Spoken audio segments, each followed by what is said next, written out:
38,000 rupees, the new Redmi Turbo 5 is trying to solve a very specific problem in the premium smartphone market.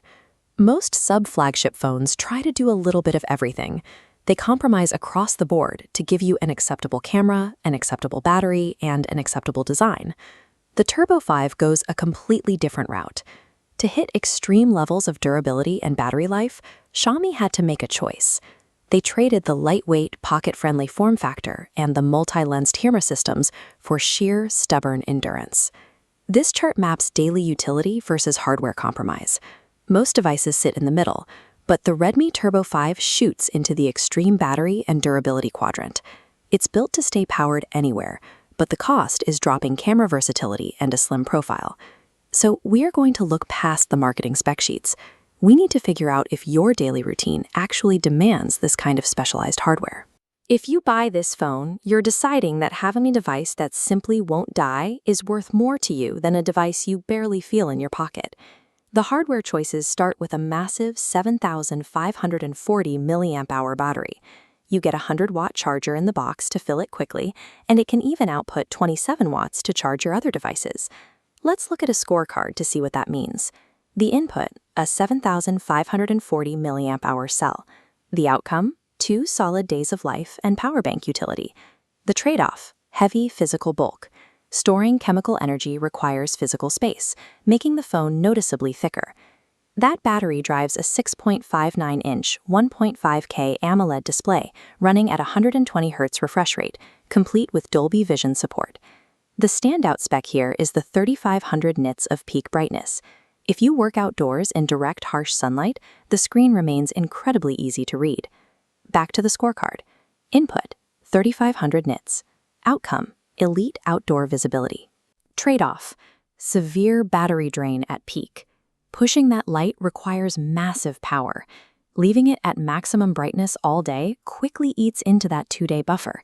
You must actively manage brightness. You get an exceptional media consumption and outdoor viewing experience, provided you balance how much you ask of the screen with how long you need the battery to last. Inside, the phone runs on the MediaTek Dimensity 8500 Ultra processor, paired with up to 12 GB of RAM. For normal daily operations, keeping dozens of tabs open, switching between maps, media, and messaging, this setup handles the load without hesitation. It ships running HyperOS 3, which is built on Android 16. Xiaomi is guaranteeing 4 years of operating system updates and 6 years of security patches. On our scorecard, input is the Dimensity 8500 and 6 years of support. Outcome, a device functional until 2032. Trade-off, it isn't tuned for peak gaming. For heavy 3D emulation or competitive frame rates, this chip hits a ceiling compared to dedicated gaming phones. The processing power here is deployed for stability. It is designed to run reliably for years, rather than breaking benchmark records today. To protect that long-term investment, the phone carries both IP68 and IP69K certifications. IP69K is an industrial standard. It means the phone is sealed against total water submersion, fine dust storms, and even direct high-pressure, high-temperature water sprays. The input is the IP69K rating. The outcome? True industrial-grade survival. The trade-off, paying for durability you might never use. If your phone only travels from desk to couch, this armoring is an added cost for a highly unlikely worst-case scenario. The camera system features a 50-megapixel Sony IMX882 main sensor with both optical and electronic image stabilization, alongside an 8-megapixel ultra-wide and a 20-megapixel front camera. Because of that dual stabilization, it captures highly stable video and perfectly clean standard photos for your social feeds. Our final scorecard row. Input, a 50-megapixel main and 8-megapixel ultra-wide. Outcome, reliable standard shots. Trade-off, no telephoto lens. At this price, you usually see dedicated optical zoom, but that physical space was surrendered to fit the larger battery. The hardware tells a clear story.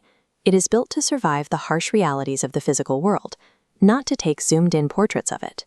We have seen exactly what Xiaomi prioritized and what they cut. So who should actually buy this device? This decision tree flowchart breaks it down. The first question, do you experience constant battery anxiety or work outdoors? If yes, we move to the next question. Is optical zoom photography critical to you? If no, it is an easy decision.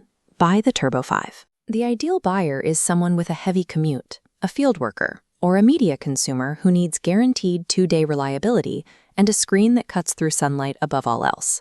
Conversely, if you do not have battery anxiety, or if you care deeply about camera zoom, you should skip the Turbo 5 and look at standard sub-flagships. If you always have a charger at your desk, prioritize mobile photography, or want a phone that vanishes in your pocket, this device will feel unnecessarily heavy and restrictive. When this goes on sale on June 19th, starting at 38,000 rupees, don't just look at the high numbers. Look at your own daily routine. Buy the tool that solves your specific frictions.